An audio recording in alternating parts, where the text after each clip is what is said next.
I felt like, is it a sin not to pretend? Because I couldn't pretend. I just couldn't pretend. I left the church. Ran away, turned away from the church.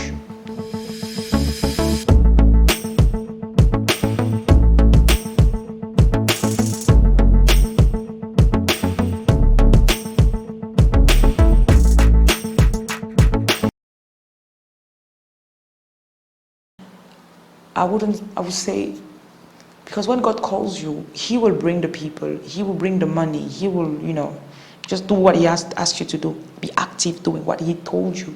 So that's my testimony. That's me, like how I moved from living in 3 countries in Europe and living in Europe for 13 years and coming back home. And I absolutely love it. The only thing I don't regret is the cold. I don't miss it, I don't miss it. In the beginning, I was a bit nostalgic about Eiffel Tower. And I only saw the Eiffel Tower like 5 times. And I was thinking, it's not like I'll go every day and just eat there or no. So I just had these few thoughts every now and then. And I feel like, oh, I wish I was in France. I was just not just crazy stuff, I'm just joking. But that's it. I missed France a few times. But apart from that, I'm good, yeah. So if you think about coming to Cameroon, give me a shout and then I'll be happy to welcome you here. This is no joke, okay? Right, I've made a few videos already sharing my journey with you. And if you have not watched the video where I explain why I've changed the subject on this channel, please go and watch it. So welcome to my channel. If you are new, I will tell you, okay, I'm a pastor. I'm an online pastor. I'm a coach. I'm a mother. And I do what? I'm a humanitarian as well. So that's just a few things that I do. And I love learning. I love God and I love people. So today I will talk to you and share my journey with the journey that I had with Nigerian churches. I know this is something that some people might not like me, so maybe you will not like my video, I don't know. So if you don't like, just give me a thumbs down, but let me just go about and say what I have to say. I would say that God has done a great thing in my life because I gave my life to Christ in 2011, and before that, I didn't really know what it was, what it meant to give your life to Christ. For me, it was like, I didn't even know that it existed. So I had a breakup with my baby's father and decided, okay, it's time for me to give my life to Christ. The thing is that I knew where the church was. I knew the prayer that I needed to do, and I knew exactly the steps, but I refused to do it the first day that they asked me. So when we broke up, the next Sunday, I was like, I'm going to church. I'm giving my life to Christ. So I did. And the first church I started in, I've had I went into few denominations, and I'll show you how it broke me. Yeah, literally stopped me from saving, as silly as it is. And we might laugh about it, but so this is me starting my journey. The first church I was going to, they were like, a woman can't preach. So that was frustrating for me because the first year, since I did not have papers, I was at home as a single mother, so I read the Bible a lot. And the more I was reading, the more I was feeling like, God is calling me for something greater. But I was like, I don't know why it is. And then I started having visions where I could see myself preaching to people, And that church was like, when you say the word preach, they're like, is like a curse word if you're a woman. So for me, I was like, okay. I started trusting God. And after spending 2 years there, I left the church. It was a very difficult decision for me because I felt like, okay, the pastor is my father. I've disappointed my father already. I had a child before getting married. So if I disappoint his father as well, it's not going to be good. But nevertheless, I did it. I left the church. And it was a bit challenging for me. So when I left the church, I was at home. I said to God, if you wanted me to leave the church, so you're going to show me where to go next. So I went into the first church I went to was typically Nigerian, but it was founded in the US. And they had a lot of young people, young. So the second church I went into was in Elim. So mostly white, but yet we still had black people in there. That church helped me to open myself, not to be too radical, like you shouldn't wear a short skirt, you shouldn't, because they didn't care, You see somebody they had a woman pastor, but the only thing there is that, you needed your certificates, the degrees, there was no approval from like, I got the unction. No, we needed the proof. We needed to have done the work. So I arrived there. That's where I started having more dreams, more visions, me healing people, doing things, and that frustrated me. I shared with the pastor, and that put a bit of conflict because I think I felt offended. I shouldn't have, but I felt offended, and I left the church. And after that, I spent a week at home. The one I was led to go to Bishop David Oyedepo's ministry. I served there for a year and a half, and I tell you, I shouldn't have. These are a few things that happened when I was there. In the white people's church, they didn't mind, they didn't care. Pay your tithes or don't pay your tithes, they don't care, and that's people were paying, people were contributing. In Bishop David Oyedepo's ministry, it was different. It was more like, God, give me this, I'm entitled to this.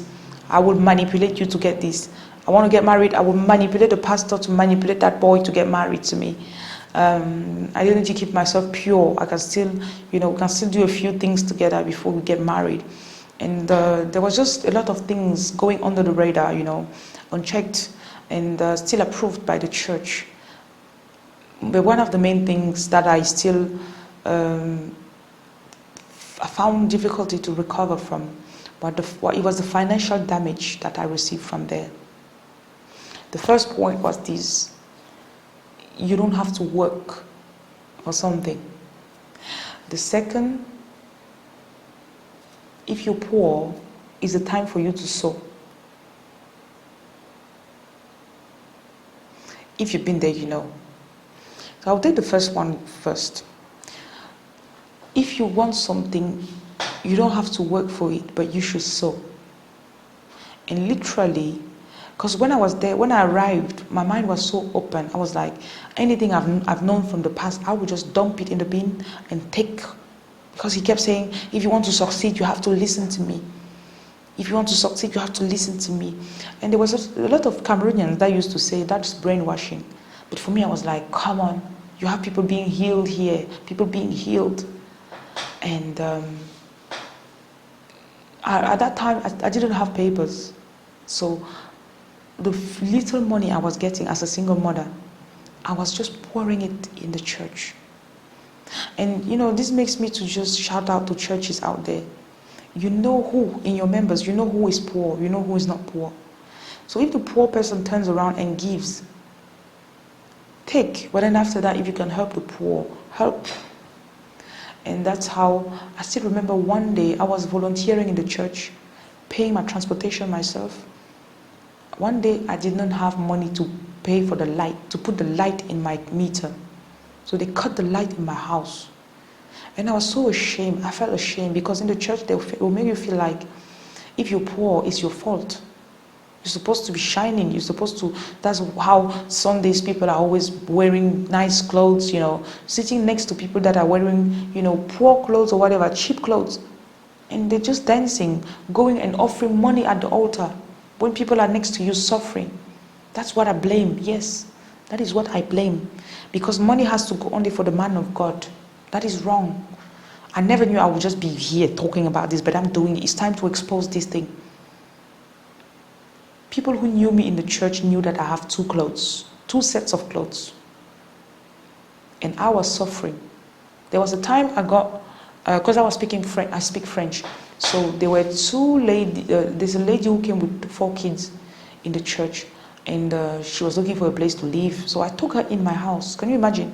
Not working, not having income from the government, taking somebody with 4 children in my house. I think they were paying the rent, but it was like a small amount they were paying. But it was heavy on me having them in my house because it was heavy. It was just heavy. And people from the church would just say, good. And I know the pastor was doing some few things, because I remember one instance he came with the rice in the house. But I just felt like that period of my life, I tasted poverty. And something was wrong. I just knew something was wrong, because I was, the little I could hustle and get. After paying my tithes, I still, okay, I need to sow into this person's life. I need to sow. And after I sow, it just put something in my mentality, like once you get the money, it's hot in your hand. You have to just give it away. Give it to the man of God. Give it. We'll look for people in the church. Give it. God will bless you. That is wrong. You know, the Shiloh offering, the big offering for the man of God you need to make for December. December, I'm supposed to buy clothes for my children. You know, that was just what I went through. And it was hard. And it's only when I started dating a guy. I will not share the deep story, the depth of my story with him, but we got involved sexually, and some few things happened after that, and he refused to marry me. We ran away, changed towns, you know. Pastor did everything. He refused. Just refused. Abandoned me. And what hurt me is that I was pregnant at that time. He dropped everything. He left. And I still remember him. We were both in the office of the pastor. That same office where he was saying 2 months ago that he wants to marry me. He's sure it's me and stuff. He just ran away. Somebody that he was 40 years old at that time. That's how sometimes some people can be irresponsible, sorry. And he left.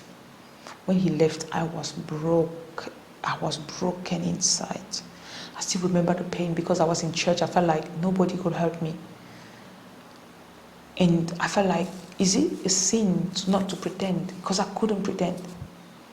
I just couldn't pretend. I left the church, ran away, turned away from the church.